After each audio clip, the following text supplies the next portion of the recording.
"Don't sign that contract." The shout pierced the silence like a thunderclap, making every head in the boardroom snap toward the doorway.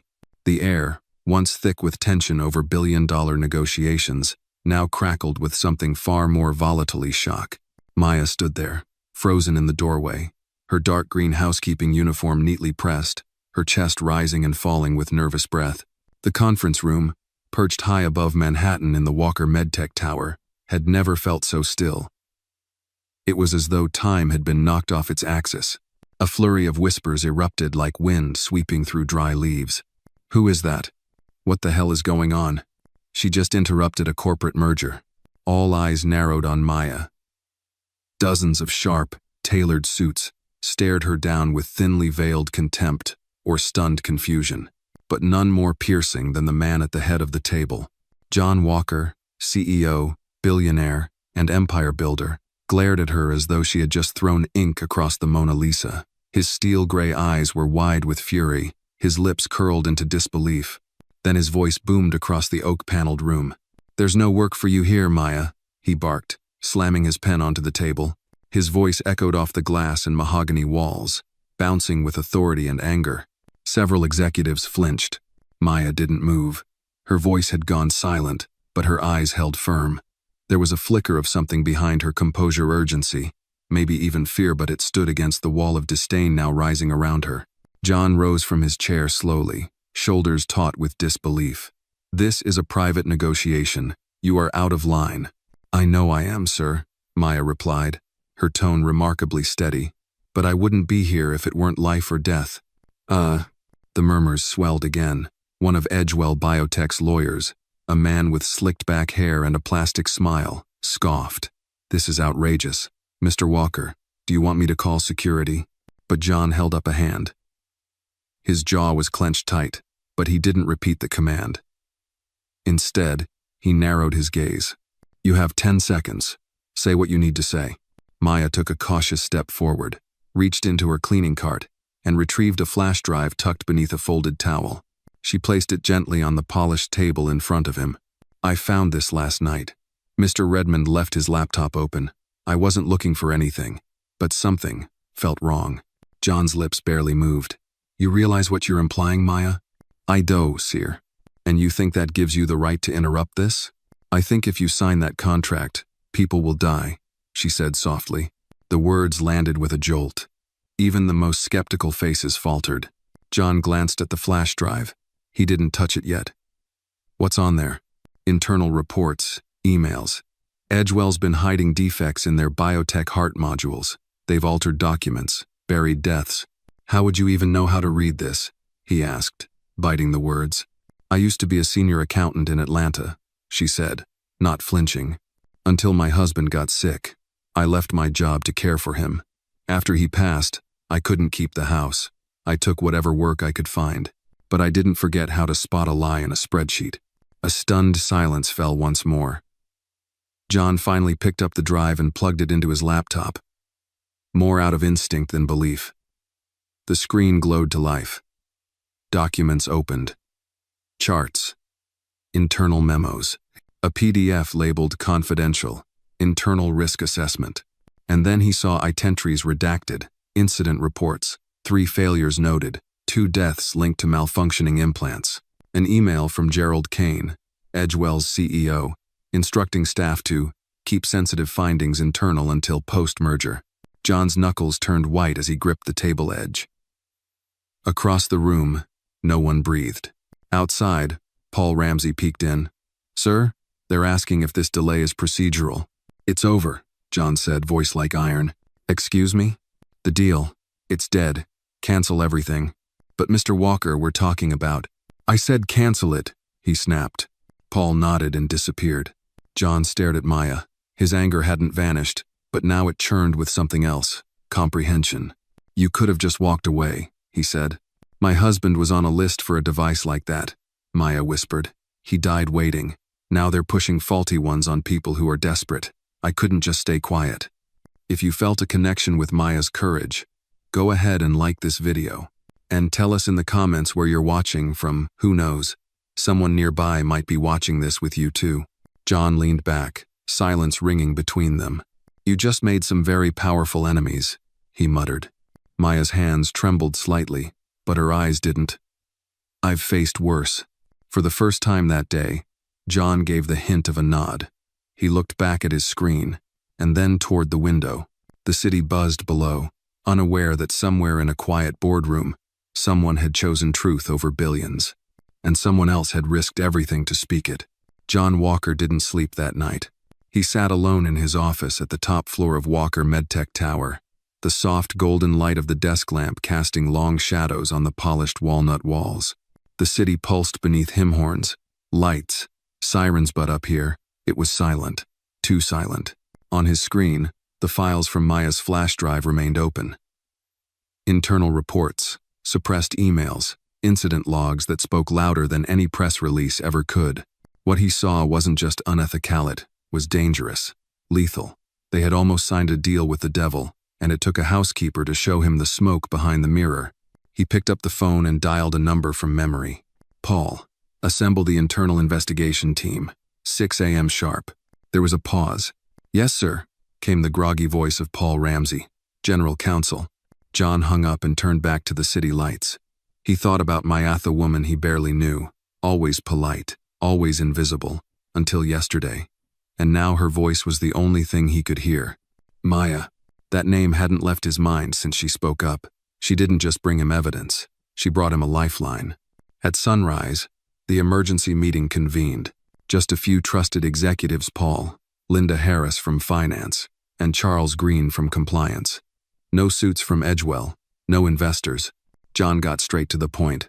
We were seconds away from signing a deal that could have cost lives.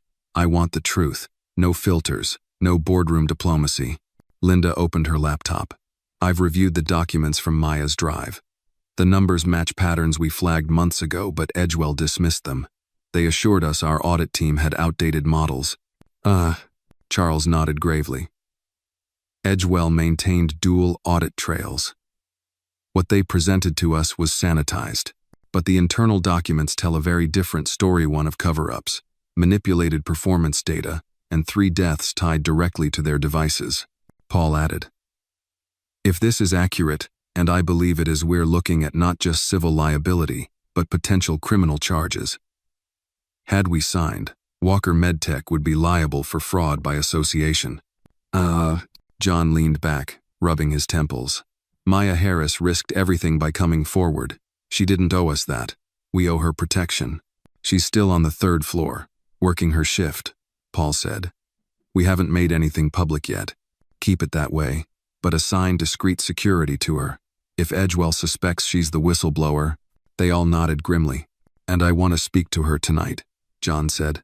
That evening, Maya was escorted quietly into John's office. She looked composed but wary, as if the polished walls and leather chairs weren't built for people like her. Her uniform was clean, her hands folded neatly. John gestured to the chair across from him. Would you like some tea? Maya smiled faintly. I usually just serve it, sir. Never get offered. He didn't argue. Thank you, he said plainly, for your courage. You didn't just protect this company. You may have saved lives. Not just lives, sir, she said. Futures. Fathers, mothers, veterans, people who trust devices to keep them alive. Your husband, John paused. You mentioned he died waiting? She nodded, eyes glistening. He was on a waiting list for a cardiac device. The insurance wouldn't approve it. Said he didn't meet the criteria. He was 48. By the time the appeal went through, it was too late. John sat with the weight of her story, the air between them thick with truths left unsaid. You realize, he said slowly, there are people who will see you as a threat now. Truth is only dangerous to liars, Maya replied, her voice calm. The real danger is silence. He smiled slightly. For a moment, the office didn't feel like a fortress, it felt human. I want to offer you a different job, he said. Maya raised an eyebrow. What kind of job? Advisory, ethics board. You saw what no one else did. Or maybe, you were just the only one brave enough to speak. She tilted her head. I'll consider it. No rush. Just know we need people like you. They shook hands. His grip was firm. Hers was steady. 2 worlds. One shared line of principle. As Maya exited the office, John remained at his desk, staring at the flash drive. "Numbers don't lie," he whispered, "but people choose what they see." That night, he drafted a company-wide memo titled, "Official Statement. Walker Medtech postpones merger pending federal review." And just beneath the heading, he added one line. "This company will not move forward if truth is left behind." It wasn't just a business decision. It was a declaration, a new beginning. By the time the sun rose over Manhattan the next morning, the fallout had already begun. John Walker stood on the rooftop terrace of Walker Medtech, a steaming mug of black coffee in his hand, his eyes fixed on the skyline. It was the same view he'd seen every day for years. Yet somehow, after Maya, after the flash drive, after the decision to halt the merger, everything looked different. The city didn't feel like a fortress anymore. It felt like a battlefield. Inside the building, news was spreading fast. "What do you mean the merger's suspended?" A vice president barked into his phone, pacing the hallway. "Who the hell leaked this to the press?" demanded another. Emails poured in. Investors, board members, even government regulators, all demanding answers. But John was silent. He didn't rush to the press. He didn't issue reassurances. He waited. Waited for the moment when he could control the narrative with truth, not spin. Downstairs, in the internal audit room, a war room had been set up. Charles Green led the task force, combing through every line of data from Edgewell. By midday, they had confirmed not just 3, but 5 serious incidents related to the heart devices, all covered up. Linda Harris approached John later that afternoon, her tablet in hand. "We found a chain of emails between Edgewell's legal team and their marketing division. They were strategizing how to sell around the defects. Language like reframe risk perception and preemptive PR modeling. It's damning." John didn't blink. "Package it. Everything. We're sending it to the FDA and the Justice Department. Tonight." She nodded, impressed by the steadiness in his voice. "You're really going all the way with this." "I'm not burning bridges," he said. "I'm burning a rotten foundation." Meanwhile, Maya had returned to her usual routine. Despite John's offer and her growing involvement in the unfolding investigation, she insisted on finishing her cleaning shifts. "Work calms me," she told Paul Ramsey with a small shrug, but not everyone was pleased. That evening, as she left the building through the service entrance, a black SUV crept slowly along the curb. Its tinted windows rolled down just enough for a man in a dark suit to speak. "You're making waves, Miss Harris. That's dangerous." Maya didn't stop walking. "So is lying about technology that kills people." The SUV didn't follow her, but its presence lingered like a shadow. Back in his office, John prepared for what would be his most consequential board meeting to date. He knew many on the board were furious. The merger had promised enormous profits. Walking away wasn't just an ethical decision, it was a financial grenade. The meeting began in icy silence. George Matheson, a longtime board member with a stake in Edgewell stock, was the first to speak. "John, with all due respect, you're gambling this company's future on the word of a janitor." John didn't flinch. "I'm protecting its future by listening to someone who told the truth when no one else did." "This isn't about ethics," another member snapped. "It's about fiduciary duty. Our shareholders don't want blood on their hands," John cut in. "And if they do, then we're in the wrong business." The room tensed. John rose from his chair, pacing slowly as he spoke. "We've spent decades building trust. You know why our clients come to us? Because they believe we care more about lives than margins. That belief is the reason we exist. If we sign that deal, we kill that trust. And we invite lawsuits, press backlash, and, frankly, the collapse of everything we've built." No one interrupted. He stopped in front of the whiteboard and drew 2 lines. One labeled, "Now," the other, "Legacy." "I'm not asking you to like this decision. I'm asking you to remember why you joined this company in the first place. We can survive a lost merger. We cannot survive lost honor." There was silence for a long beat, then one voice from the back. "I back him." Then another. "Same here." Eventually, a majority raised their hands. The merger was officially terminated. When the boardroom emptied, John exhaled slowly, his shoulders sagging just slightly. He looked out the window again, the same skyline. But now, perhaps, a cleaner conscience. That night, Maya sat in her modest apartment in Queens, a steaming bowl of gumbo on the table beside her, her daughter curled up with a book nearby. Her phone buzzed with a message from Paul. "Merger's dead. You did it." She stared at the words, then closed her eyes. Outside, the city roared as usual. But somewhere in its heart, something had shifted. Courage had spoken, and power had listened. 3 days after the board vote, the headlines were everywhere. Walker MedTech halts $1 billion merger citing safety concerns. Whistleblower janitor may have saved lives. Stalled corporate giant. Edgewell in crisis amid federal inquiry rumors.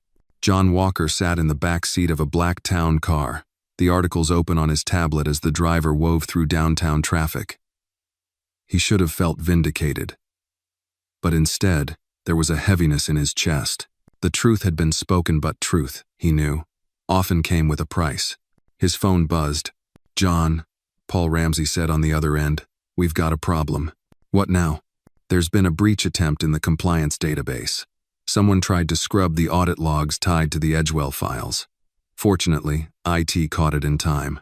We're locking down all internal systems. It's not just public fallout anymore. Someone's trying to cover their tracks." John's jaw clenched. "Do we know who?" "We're tracing the IP. My gut says it's not external. It's someone inside." John glanced out the window as they passed by Times Square. It glittered with motion, alive with ads and distractions, none of which mattered anymore. "Send full logs to Charles. And make sure Maya's protected. She's the target now." "Already done," Paul said. "But John, there's something else. I think Edgewell's going to sue." John almost laughed. "Let them. Discovery will expose everything they're still trying to hide." But the tension in his chest tightened. Retaliation didn't always come through courts. It came through threats, manipulation, and fear. Later that afternoon, Maya walked into the Walker MedTech employee lounge with a tray of coffee. Though she no longer had to clean floors, she hadn't shed her humility. Some nodded politely. Others still looked at her with a mix of awe and confusion. She had become a symbol, a woman who stood up, who disrupted power. And not everyone liked that. She stopped by Linda Harris's desk. "I heard what happened this morning," Maya said quietly. "The breach." Linda looked up, her expression tight. "Someone's scared. They're scrambling to hide what can't be hidden anymore." Maya nodded. "Be careful." "You too," Linda replied, then added more softly. "Some people still don't believe you belong in these rooms. That makes you dangerous in their eyes." That night, as Maya stepped off the subway platform in Queens, she noticed a figure standing near the station exit. He wore a baseball cap pulled low, hands in his pockets, watching. She walked briskly, keys clenched in her fist. The man didn't follow, but he didn't look away either. When she got home, she locked the door behind her and pulled the curtains. Her daughter, Joy, looked up from the kitchen table. "Everything okay, Mom?" Maya smiled faintly, "Just tired." But her heart was racing. She didn't tell Joy about the man, or the quiet knocks at work, or the car that had slowed behind her the night before. She had told the truth. But now, the truth was watching her back. The next morning, John held a confidential meeting with Charles and Paul. "We need to take this federal," John said. "Not just a report. We hand-deliver every document to the Department of Justice and the FDA. And we bring Maya." Paul hesitated. "She's not staff. She's not even legal representation. She's the reason we're not a criminal accomplice right now," John snapped. "She deserves to be there." Charles spoke next. "There's another complication. Gerald Canetha, CEO of Edgewellis, lobbying aggressively. We've heard he's using connections to discredit Maya, digging into her past." John slammed his hand on the table. "If they want a war, they'll get one." "Oh." That evening, he called Maya into his office. "Do you trust me?" he asked. Maya sat straighter. "I trusted you when I handed you that flash drive." He smiled, only a little. "Good. Because we're going to Washington." 2 days later, Maya walked into the Department of Justice building for the first time in her life. She wore a simple gray blazer borrowed from Linda and held her head high. Beside her, John Walker, flanked by attorneys and aides, strode with calm conviction. They didn't come with press. They came with evidence. For 3 hours, Maya answered questions, walked investigators through timelines, emails, and everything she saw and heard. She didn't falter, she didn't dramatize, she just told the truth. By the end, one federal agent leaned back and said, "Miss Harris, you may have just saved more lives than most of us do in a career." Maya didn't smile. "I didn't do it to be a hero," she said. "I did it so no one else would have to bury someone they love over a lie." Outside, as the wind swept down Constitution Avenue, John looked at her with quiet respect. "They'll come for us harder now," he said. "They already did," she replied, then added, "We're still standing." And indeed, they were. Bruised, maybe. Watched, certainly. But standing. And unafraid. Maya returned to New York different. Not outwardly, she still walked the same route home from the subway. Still greeted the doorman at her building with the same nod. Still brewed coffee in her old, rattling pot. But something within her had shifted. Washington had asked for her truth, and she gave it. Fully, without flinching.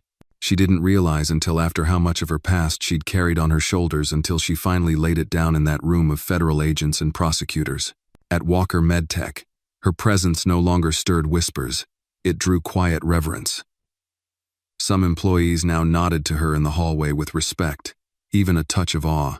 Linda had moved her into a temporary office, tucked between compliance and legal, where she helped organize testimony, translate financial trails, and review reports, most of which she deciphered faster than the junior analysts. But not all eyes were kind.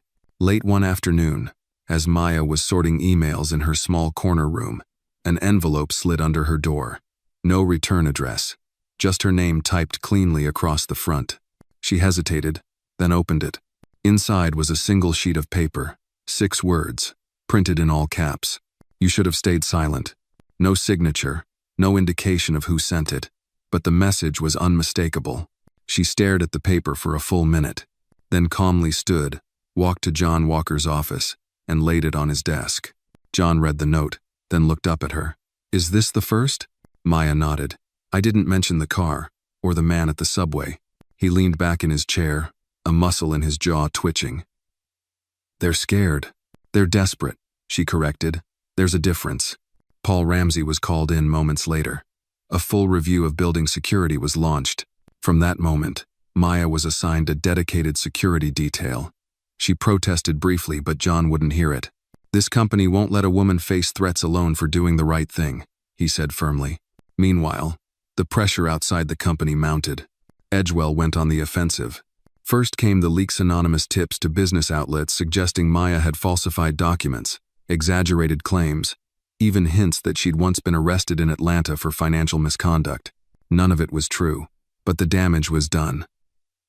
Headlines questioned her credibility. Op-eds wondered if this was a case of overreach. Social media exploded in both directions. "I'm sorry, Miss Harris, but we'll have to postpone your community interview," the local news anchor said apologetically over the phone. "Our sponsors are uncomfortable." Maya sat quietly after the call, her hands folded in her lap. John stormed in minutes later, a printout of a hit piece from an online journal in his hand. "This is garbage," he said, slamming the paper down. "They're trying to break you." She didn't raise her voice. "I expected it." "I didn't," John admitted. "I thought truth would shield you." Maya looked up, steady. "Truth is a shield, but it's also a sword. That's why it makes people nervous." He exhaled slowly. "We need to take control of the story." Within 48 hours, Walker MedTech launched its own campaign, transparent, factual, and unapologetically supportive of Maya. They released full internal timelines, verified documents, and statements from doctors who had raised similar concerns about Edgewell's devices. They didn't glorify Maya. They told the story as it was. One woman saw something wrong and refused to let it stay hidden. It worked. Public opinion began to turn. Patients who had lost loved ones to failed devices stepped forward. Whistleblowers from other companies began contacting the DOJ. A congressional committee requested records. What started as a single voice had become a movement. Still, the threats didn't stop. One night, Maya returned home to find her apartment door slightly ajar. Nothing was taken, but on her kitchen table was a single glove, black leather, carefully placed, silent. She called the police. They investigated but found no prints. Her building had no security footage of anyone entering her floor. When John found out, he offered to move her to a corporate-owned apartment with security and cameras. She declined. "If I run now," she said, "they win." He didn't argue. But that night, he drove out to Queens himself and sat in his car across the street from her building for hours, just watching, just in case. The next morning, she found a note slipped into her office again. But this time, it was different. Typed on the same paper, in the same bold font, were 8 words. "You were right. They're hiding more. Trust no one." She stared at it, heart racing. The tone wasn't threatening, it was warning. A second voice? She showed it to John immediately. "We need to find out who this came from," he said. "Someone inside," Maya said quietly. "Someone who knows more than we do." A chill ran between them. The battle wasn't over. In fact, it was only beginning. The second note changed everything. John Walker paced the length of his office, holding the slip of paper between his fingers like it was radioactive. This changes the equation," he muttered. "We've been thinking Edgewell was hiding past failures. But what if there's more, something ongoing? Current patients, current devices." Maya sat across from him, calm but alert. The note said, "Trust no one." That means whoever sent this believes someone inside Walker MedTech might be compromised too. John stopped pacing. He hadn't considered that. Not truly. "I'll have Paul start a silent background check on our leadership teams," he said. "And I want building access logs cross-referenced with the timing of the notes." Maya nodded, but her thoughts were elsewhere. Something in the tone of that second note wasn't just a warning. It was a plea. A breadcrumb from someone trapped inside the same system she had exposed. 2 days later, she received an internal email from a name she didn't recognize, e.smith@wmtlegal.net. It was a single sentence. "Meet me at the archive level. After hours. Come alone." She stared at it. No subject line. No introduction. It felt both deliberate and rushed. She printed the email, walked straight to John's office, and placed it before him. "You're not going alone," he said immediately. "I think I should," Maya replied. "Absolutely not. This person reached out to me, not you. If we spook them, we may lose everything." John looked at her, really looked, then slowly nodded. "You'll wear a wire, and a camera, nothing visible. We'll monitor everything from the surveillance room. Paul and I will be watching in real time." That night, at 9:47 p.m., Maya stood before a steel-reinforced door marked B3 Archive. She wore a slim microphone tucked into her lapel and a button cam disguised as jewelry. Her heart pounded in her chest, not out of fear, but anticipation. The door creaked open. Inside, rows of filing cabinets and outdated tech blinked softly in the dim light. It smelled of cold dust and fluorescent fatigue. Then she saw him, a young man, barely 30, dressed in legal department attire, khakis, button-down shirt, badge clipped to his pocket. He looked nervous, twitchy, like a man standing at the edge of a cliff. "You came," he whispered. Maya kept her voice low. "You're E. Smith?" He nodded. "Ethan. I'm a paralegal in contracts.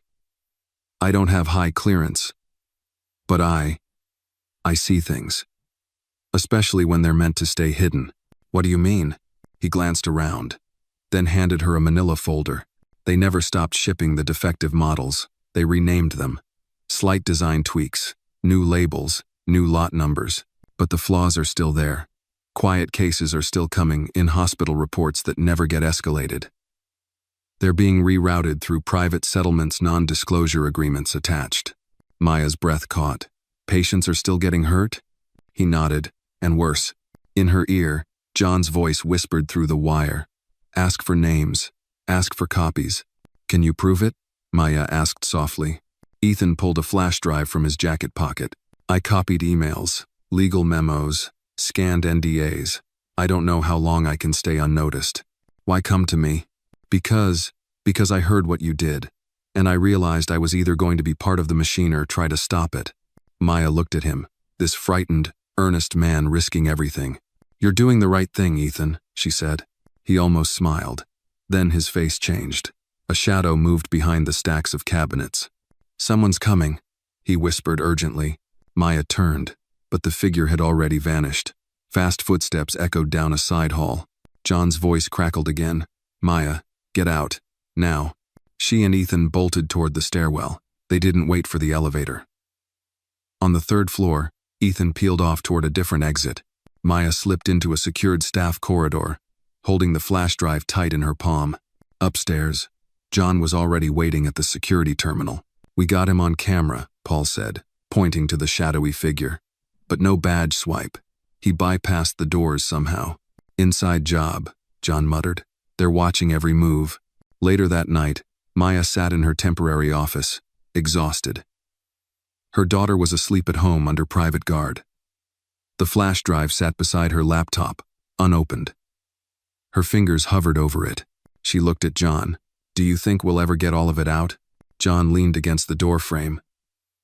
I think, if we don't try, we're no better than them. Maya clicked open the first file. The screen flickered, then stabilized. Names, settlements, confidential hospital incident logs. It was worse than they thought. She closed her eyes for a moment, then opened them again. No more shadows. It was time to bring everything into the light. The next morning, the city stirred beneath a veil of fog. John Walker sat alone in his private office before the rest of the building awoke. In front of him, the screen displayed everything Ethan had uncovered: legal settlements, internal emails, manipulated safety certifications. It wasn't just a cover-up. It was a system, long-running, deeply embedded. Edgewell had knowingly rebranded defective devices and continued distribution. Somewhere along the line, profits had become more valuable than human life. Paul entered, his face pale. We finished decrypting the final files. Ethan's drive had a trove of sealed court documents. Edgewell's lawyers negotiated over a dozen hush settlements. 3 of them involved deaths, all recent. John exhaled slowly, a hand covering his mouth. How much time before this reaches regulators? We'll push it today, but we need to be careful. There's enough in here to spark not just civil suits, but potential indictments. John nodded. And protection for Ethan? He's disappeared, Paul said grimly. Didn't show up at work this morning. Phone's off. His apartment's empty. John stood, his voice steady. Then we find him, quietly. Meanwhile, Maya walked into the building with her head high, but her nerves tight as piano wire. She hadn't slept. The flash drive's contents haunted her. Every file was a life derailed or lost. Every email dripped with corporate indifference. She couldn't unsee it. In her office, a small package waited on her desk. No return label, no handwriting, just tape. Her hands hesitated before peeling it open. Inside, a single newspaper clipping, yellowed and folded. It was an obituary. Her husband's. She froze. The date, the photo, even the church service were all correct, but someone had gone to the trouble to find it, print it, and send it anonymously. A silent reminder. A threat disguised as remembrance. Maya sat down, breathing slowly, deliberately. She wasn't afraid for herself. But they were getting closer, more invasive, more precise. She walked straight to John's office and laid the obituary before him. He read it without a word, then reached for the phone.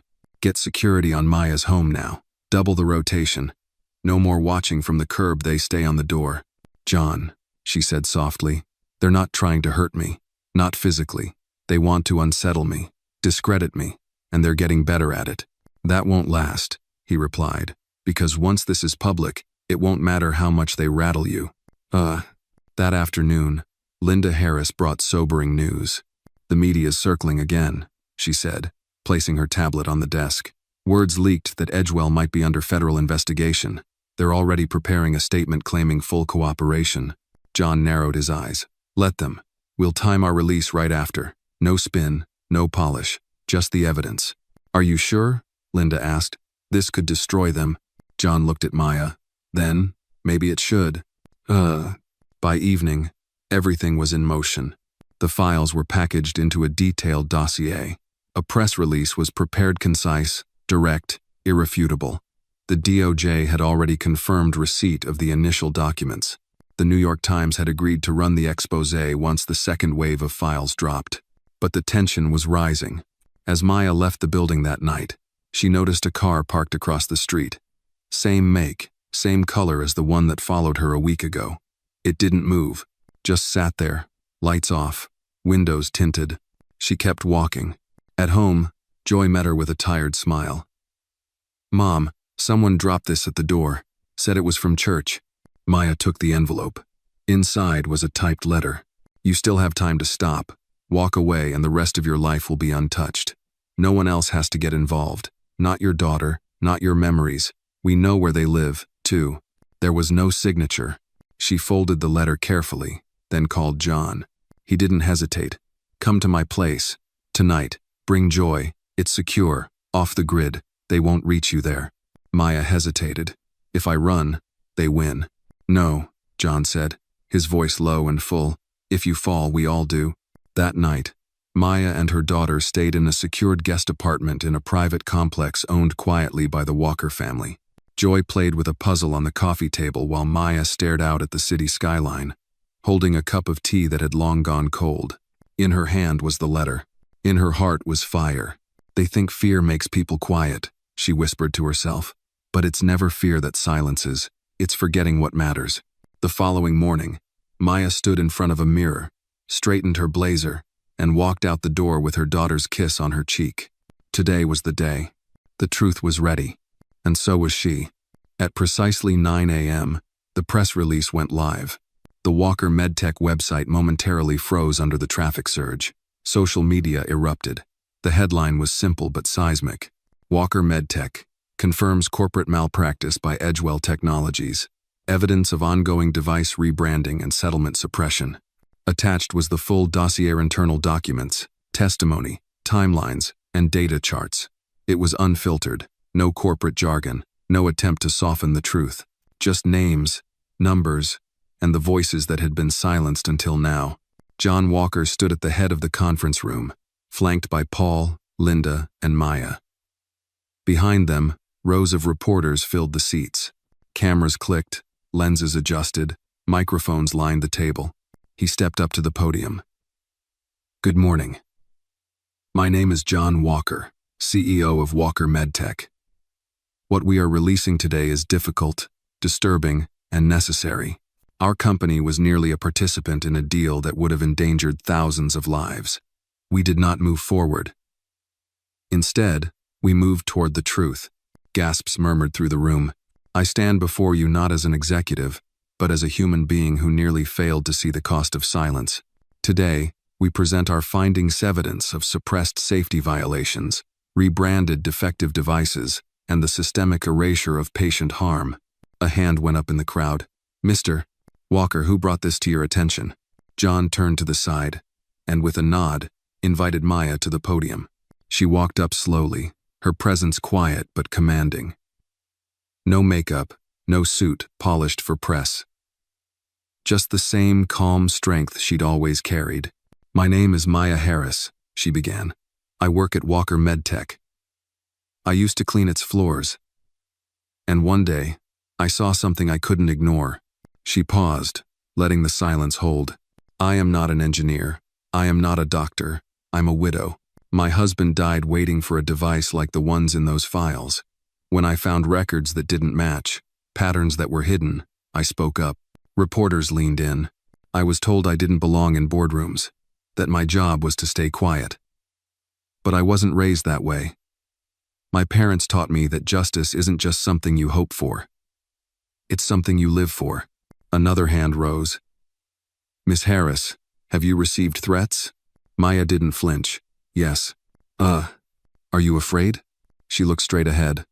"I'm not afraid of truth. I'm afraid of what happens when good people pretend not to see."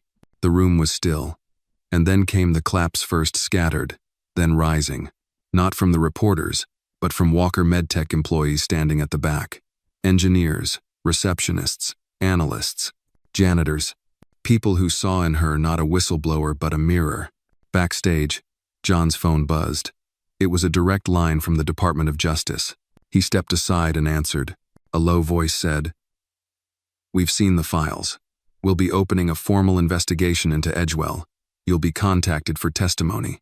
John closed his eyes briefly, then replied, "Understood. We're ready." After the press event, Maya sat in the green room, sipping water. Her hands shook for the first time all day. "You did it," Linda said softly, sitting beside her.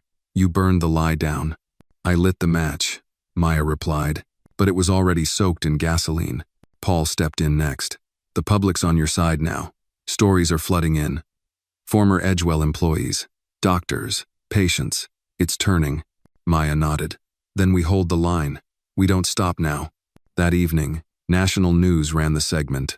From janitor to justice, the story of Maya Harris. Footage of her speech, clips from the press release, and interviews with patients appeared on screens across the country. At home in Queens, Joy watched with her grandparents, her eyes wide, her chest swelling with pride. "That's Mommy," she whispered. The phone rang. It was the church. The pastor had watched the coverage. "We'd like to invite Maya to speak Sunday," he said. "There's power in her voice, and folks need to hear it."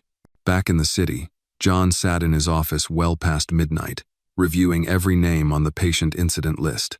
He didn't want to lose sight of the human cost behind the data. Then came a message from an anonymous email address. "You think this is over. It's not.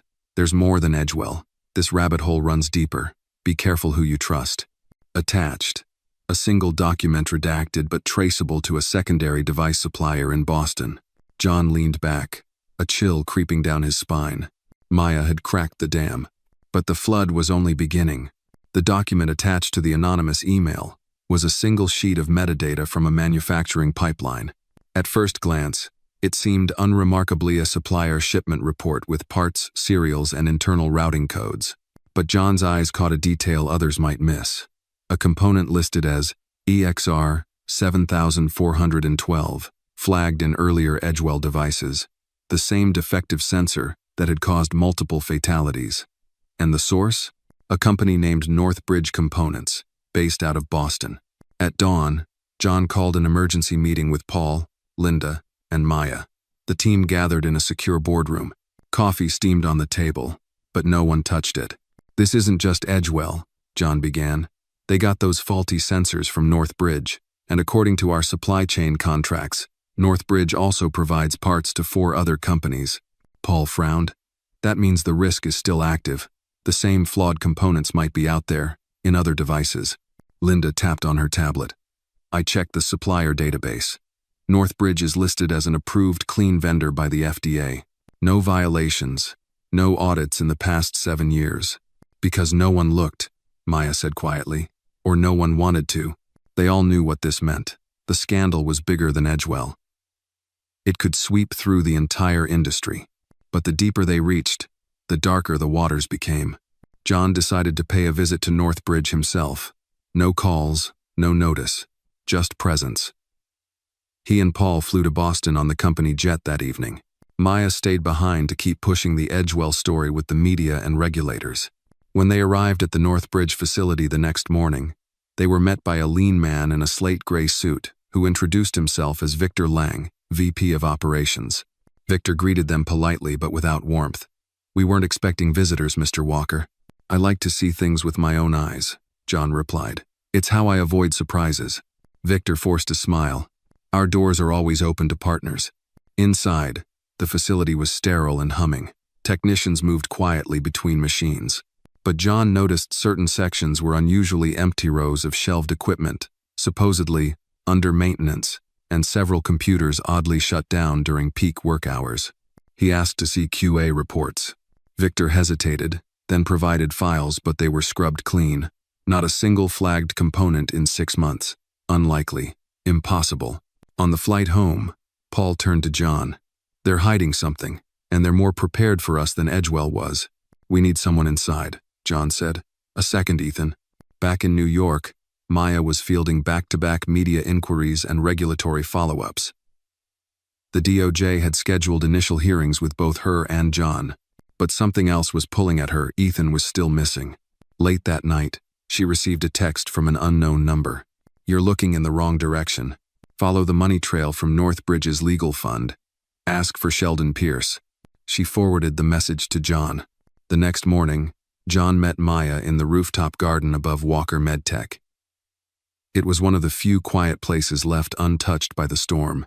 "Sheldon Pierce," he said, flipping through records on his tablet. "Former Edgewell legal strategist, now a consultant for Northbridge. No public listing, but he's tied to a shadow lobbying firm based in D.C. They're protecting the pipeline, Maya said. The same way Edgewell protected their brand.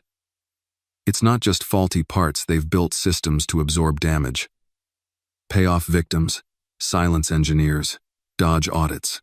John nodded. And we're going to dismantle it, piece by piece. They formed a plan, approached Sheldon indirectly, through a former colleague who owed Linda a favor, get him to talk, or at least flinch. At the same time, Maya and Charles Greenenow, leading a special ethics unit, would begin mapping out all device manufacturers using Northbridge parts. 2 days later, Linda met Sheldon Pierce at a private club in Midtown. The conversation was casual until she slid a photo across the table. A child, age 9, who had died when his implanted monitor shorted during a soccer game. The part traced back to EXR 7412. Who signed the indemnity clause? Linda asked quietly. Sheldon didn't answer, but his hand trembled. Your signature's on the internal risk memo, she said. You knew. You buried it. Still no reply. But his silence was enough. Back at headquarters, Maya stared at a wall now covered with names, companies, parts, and payment trails. A map of truth, painful and massive. She looked at John. We're not fighting a company anymore. John nodded solemnly. We're fighting a culture. A storm was coming bigger than either of them imagined, and they would face it together.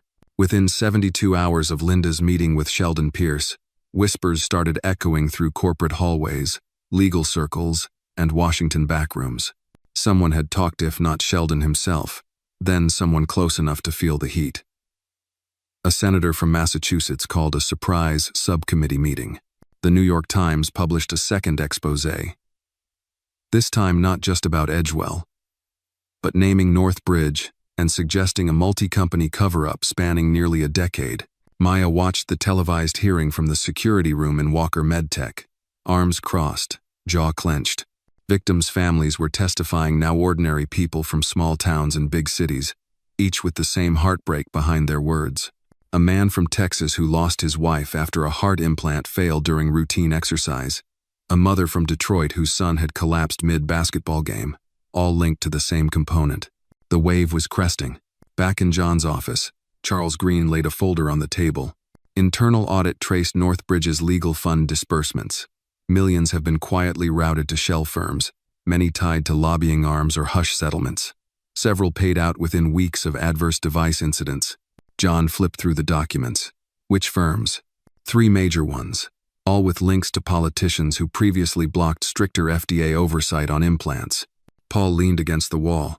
This isn't just medical corruption, it's political protection. That's why the system never held.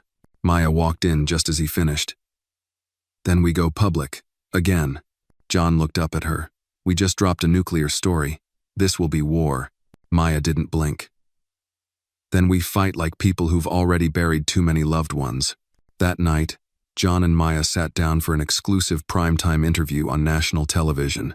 The set was clean, softly lit, framed with photos of patients, not logos.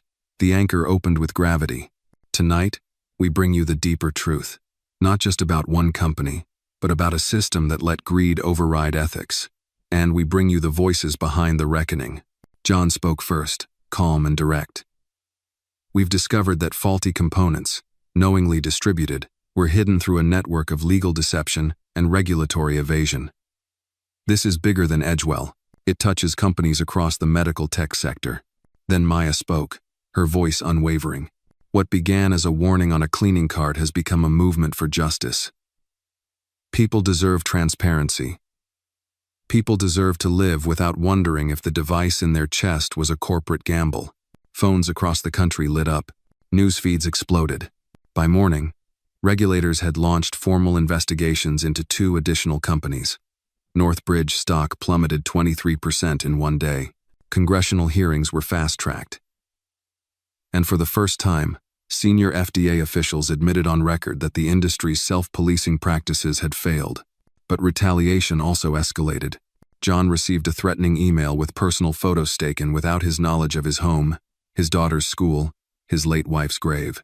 Maya's building was graffitied in red spray paint. Truth kills jobs. Joy was pulled aside at school. and asked questions by a man claiming to be with school security, a man the administration couldn't later identify. Paul immediately installed round-the-clock protection for both families. But the message was clear. Someone had been exposed, and they were lashing out. Linda met with John the next morning. There's chatter that a multinational holding company is pulling strings behind the component chain. They own equity in Northbridge and several other suppliers. The shell trail leads to Luxembourg. John exhaled. This wasn't negligence. It was deliberate, strategic. Can we trace the funding back to board members or elected officials? Maya asked. We're working on it, Linda said. But it's a maze. John stood. Then we go louder. We name names, push hearings, subpoena everything. We make it impossible to ignore. As the week unfolded, a new player emerged, an anonymous former executive from Northbridge, using the alias Alan. He leaked documents to a watchdog nonprofit, showing internal memos that not only acknowledged the sensor defects, but also advised how to manipulate regulatory compliance testing. The phrase that caught everyone's eye? Build to pass, not to last. That line alone made headlines. Overnight, build to pass trended on every major platform. The DOJ formally widened their probe into medical tech supply chains. The president issued a statement promising reform. And yet, amidst the chaos, Maya found herself staring one night at a simple drawing her daughter had taped to the fridge of heart, with the words, "For the people you help."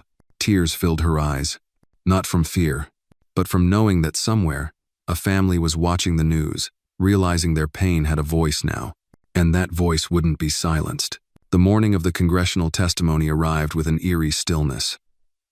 Outside the Capitol, the steps were flanked by rows of media vans, cameras glinting under the rising sun. Reporters rehearsed their segments while police stood at the ready. The gravity of what was about to unfold hung in the air like the promise of a storm. Inside the building, Maya adjusted the collar of her navy blue blazer in the mirror of the witness waiting room. Her hands, once roughened by years of scrubbing floors, now held the weight of public trust. She wasn't just a whistleblower anymore, had become the moral pulse of a national reckoning. John entered the room, his expression solemn but resolute. Are you ready? Maya turned toward him and gave a small nod.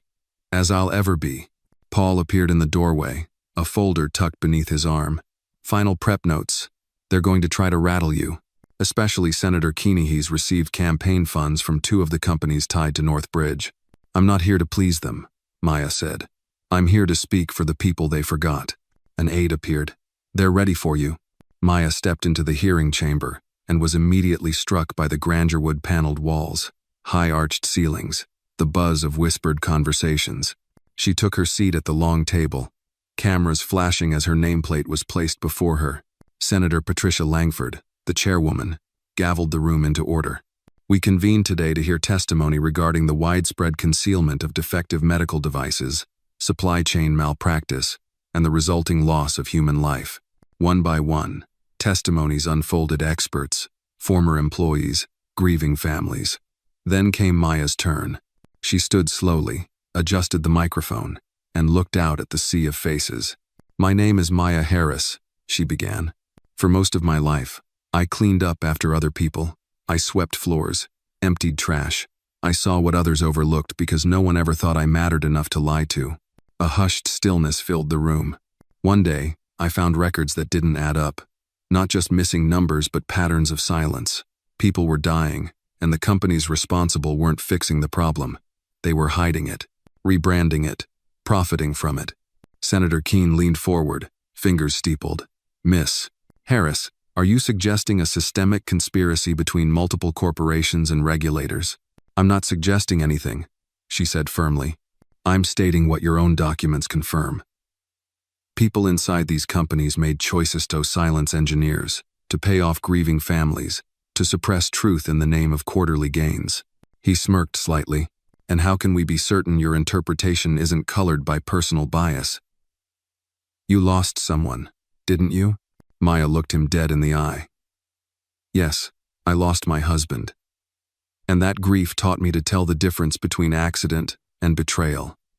What happened here, what continues to happen, is betrayal. Senator Langford interjected. Let the witness finish. Maya leaned forward. I'm not here because I want revenge. I'm here because people like my husband, like that little boy from Texas, like the woman from Detroit, they deserve someone who didn't walk away, someone who didn't stay silent just to keep a paycheck. Applause rose, quickly silenced by the gavel. After the hearing, Maya stepped out into the sunlight, overwhelmed by a crowd of supporters, activists, reporters, strangers who now knew her name. One woman reached through the barricade and pressed a hand to Maya's arm. My son's monitor came from one of those companies. I pulled him out of surgery after your story. You saved him. Maya's eyes brimmed with tears. She nodded silently, unable to speak. Back at Walker MedTech, John watched the live stream from his office. Charles sat beside him, shaking his head in awe. She just moved the nation, Charles said. John didn't reply. He was reading a report that had come in during the hearing. Northbridge's headquarters had been raided by federal agents. Multiple executives were taken in for questioning. International regulators had launched their own probes, and Sheldon Pierce, the once silent consultant, had agreed to testify under immunity. That night, John visited Maya at her apartment. They sat on the stoop, the city humming quietly around them. We crossed the threshold, he said. There's no going back now. Maya looked up at the stars just beginning to pierce the sky. Good, because back there was broken. He smiled. You did something impossible. No, she said softly. I just stopped pretending I was invisible. They sat in companionable silence, as Joy peeked through the window and waved. Maya waved back. Tomorrow, more hearings would come, more files, more resistance. But tonight, they rested. Because for the first time, the world was listening. Spring arrived in New York quietly, with soft breezes and longer light. On the front steps of Walker MedTech's headquarters, a new bronze plaque had been installed etched with the names of patients affected by faulty medical devices. Beneath the names were 5 simple words. Truth is the loudest legacy. Maya stood in front of it one morning, her hand brushing the cold metal. She traced the name of her late husband, the curves of the letters familiar like the pages of a journal she once wrote in every night. Behind her, footsteps approached. You ready? John asked. She turned and smiled. As I'll ever be. They walked inside together.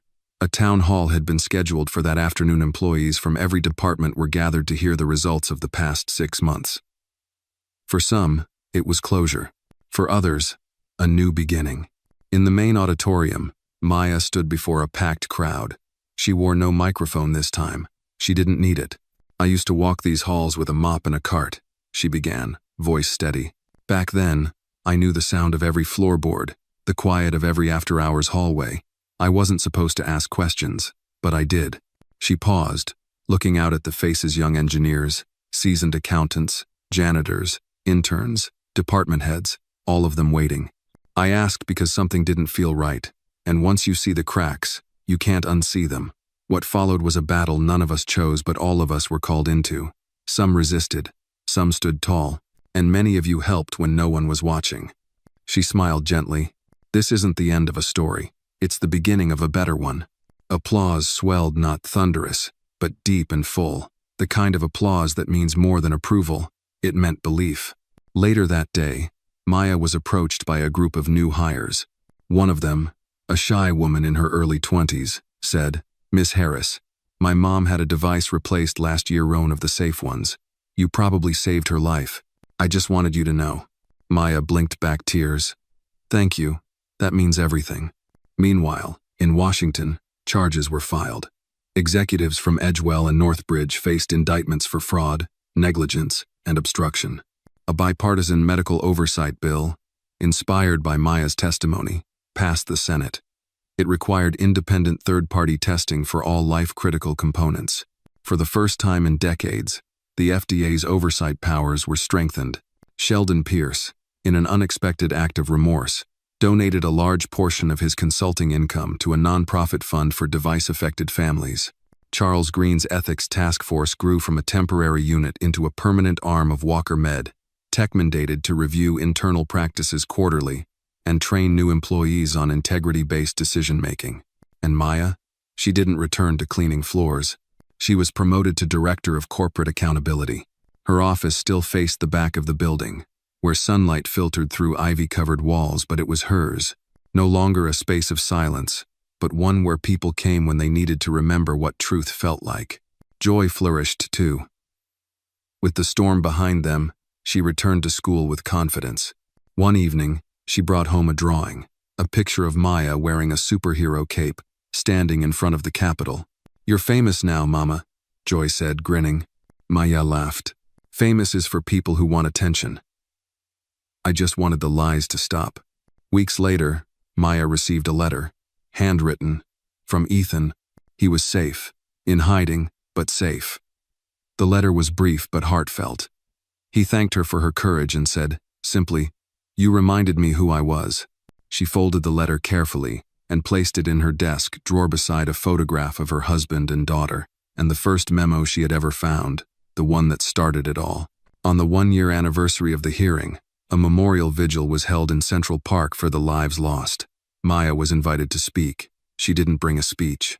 Instead, she stood before the crowd, surrounded by candlelight and silence, and said, "We cannot bring back what was taken, but we can honor it not with noise, but with action, with systems that see, with leaders who listen, with the courage to speak, even when the room tries to drown you out." A candle flickered in her hand. "I was once told I didn't belong in the room, so I built a room where everyone belongs." That night, the stars above New York gleamed softly. And somewhere in the crowd, someone decided not to stay silent, because of Maya Harris, because of the janitor who shook a nation, because truth, when it finds its voice, never echoes alone again.